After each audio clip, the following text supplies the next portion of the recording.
हैदराबाद के वाहिद तफरी गाह रानी बाग में इंतजामिया की लापरवाही सबब चिड़ियाघर जा जानवर तोड़े पखी सख्त गर्मी में बेहाल बणियल आहिनि।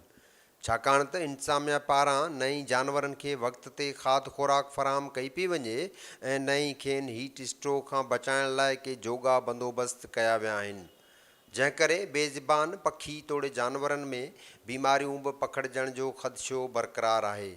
जेतोणीक चिड़ियाघर में हिन वक्त वॾे तइदाद में जानवर या पखी मौजूद त नाहिनि, पर पिंजरनि में मौजूद कुझु हरण, नायाब नस्ल जूं बकरियूं ऐं ज़ेबरा समेत ॿिया जानवर ॾिसी ईअं थो लॻे त उन्हनि खे इंतज़ामिया शहरियुनि जी दिलि विंदराइण बदिरां उञूं ऐं बुखियो मारण लाइ क़ैद करे छॾियो आहे।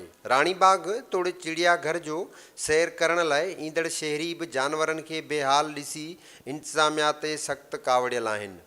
संदन चवणु आहे त इंतज़ामिया टिकटनि जी रक़म वधाए ॿीणी त करे छॾी आहे, पर उहा रक़म हाणे जानवर ऐं पखियुनि जी सार संभाल ते ख़र्च करे। मैं बच्चों को लेकर आया तो ये बच्चे मेरे साथ आए थे पेशावर से घूमने के लिए।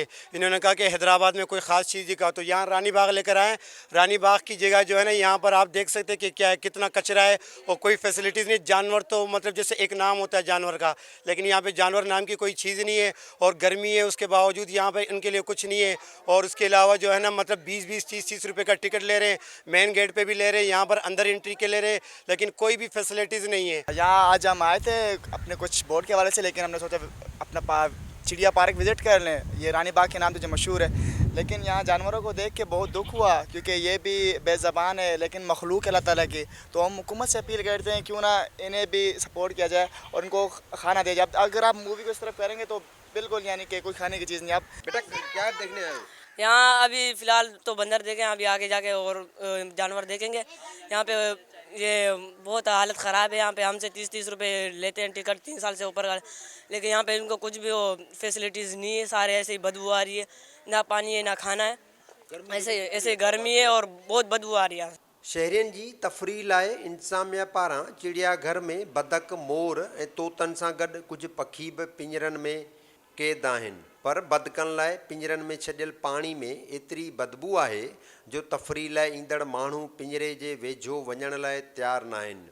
साॻी सूरत हाल मांगर मच्छनि सां बि कई वई आहे, जेके गर्मी में बिना छित वारे पिंजरे में पाणी जे ठहियल टैंक में वेहण बदिरां ॿाहिरि सुतल हुजनि था, जिन खे ॾिसी हर कंहिंखे ईअं थो लॻे त अलाए जे ज़िंदा आहिनि या मोल हालत में पियल आहिनि। चिड़ियाघर की तो वो हालत है जैसे इंसान को बगैर प्यासा पानी होता है ऐसे। अभी देख रहे हो आपके सामने, ये ना कुछ चीज़ इनके लिए सहूलत नहीं, ना घास है ना पानी पीने के लिए। वो पैसे की बोतल भर के लेते हैं, कोई इंतज़ाम नहीं, ना पानी पीने का भी, ना जानवरों के लिए घास है, ना इतनी गर्मी में आप देख रहे हो धूप में खड़ी हुई हैं, इनके लिए कोई सहूलत ही नहीं है। अब उधर से एंट्री लेते हैं तो उधर से 20 रुपये अलग लेते हैं, इधर आए तो इधर कोई पैसे लेते हैं, कुछ खर्चा तो करें यार। ॿारनि खे शौक़ु हो त असां रानी बाग घुमूं। रानी बाग में आया हूं त हिते धप खई थी वञे, जानवरनि में का सफ़ाई कान्हे का, उन्हनि खे खाधो कोन थो ॾिनो वञे।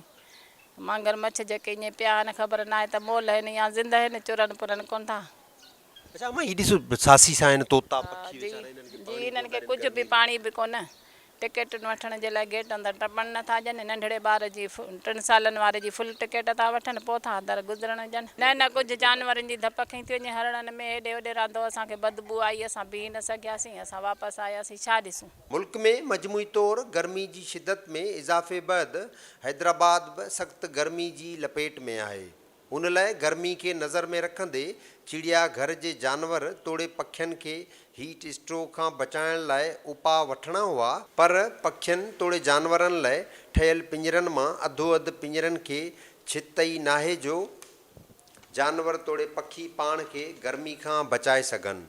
उन लाइ बेज़बान सॼो ॾींहुं गर्मी में बेहाल बणिजी सिज जी तपिश खां पाण खे बचाइण लाइ छांवरो पिया ॻोल्हींदा आहिनि। जेतोणीकि चिड़ियाघर जे जानवरनि तोड़े पखियुनि जी सार संभाल लाइ मुलाज़िम बि रखियल आहिनि, पर उहे बि गर्मी सबबि ॾींहुं ठरण खां पोइ शाम जो अचनि था ऐं खेनि नाले मातर खाद खुराक फराहम करे ॼण त पंहिंजी ज़िमेवारी पूरी करे छॾीनि। जानवर ऐं पखियुनि खे खाद खुराक फराहम करण बाबति CMO कासिमाबाद हातिम मल्ला टाइम न्यूज़ पारां फ़ोन करण ते दावा कई त हू जानवर तोड़े पखियुनि जी सार संभाल लहनि था ऐं खेनि वक़्त सिर खाद खुराक बि फराहम कई पई वञे। CMO कासिमाबाद जी दावा पंहिंजी जाइ ते, पर पिंजरनि में वाड़ियल पखियुनि तोड़े जानवरनि जी हालत ॾिसी आसानी सां अंदाज़ो लॻाए सघिजे थो त इंतिज़ामिया बेज़िबाननि सां कहिड़ा कलूर पई करे। कैमरामैन नियाज़ मल्लाह सां गॾु इम्तियाज़ खोसो, टाइम न्यूज़, हैदराबाद।